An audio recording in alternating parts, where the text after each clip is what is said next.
Tapi boleh jadi ada orang tu dia tidak ada kubur, mungkin sebab dia mati lemas, jenazah dia, mayat dia tidak ditemui. Bagaimana pula dengan kalau kita sendiri, kita nak minta karamah tu ataupun kita nak minta syafaat wali-wali ni, boleh ke?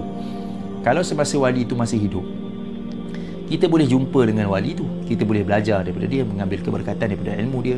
Selepas dia mati, kita boleh belajar daripada ilmu dia, mengambil keberkatan daripada ilmu dia. Ketika dia masih hidup, kita boleh minta dia doakan kita, kita boleh berada bersama dengan dia. Allah SWT pun bagi tahu dalam Al-Quran, wa ma kana Allahu mu'adzibahum wa anta fihim wa ma kana Allahu yu'adzibuhum wa hum yastaghfirun. Dalam keadaan ada orang yang masih beristighfar, Allah tidak mengadab mereka.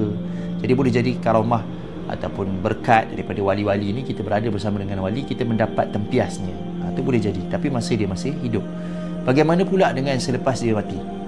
Jadi kita orang Islam percaya apa? Apa yang kita percaya? Kita beriman bahawa manusia selepas mati, mereka ni akan berpindah daripada alam dunia pergi ke alam selepas alam dunia, sebelum alam akhirat. Di antara dua alam. Sebelum pergi ke alam akhirat, manusia ni akan singgah di satu alam yang dinamakan sebagai barzakh. Barzakh ni maksudnya apa? Di antara dua. Bila dia berada di antara dua, dia ni dah berada di luar daripada alam kita sekarang. Biasa orang sebut apa? Alam kubur. Sebab biasanya kita ditanam dalam kubur.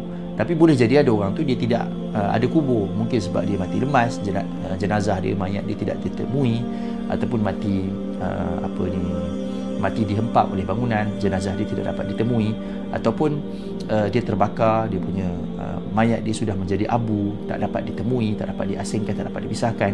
Mungkin dia tak ada kubur fizikal, tapi alam tu biasanya orang panggil sebagai alam kubur.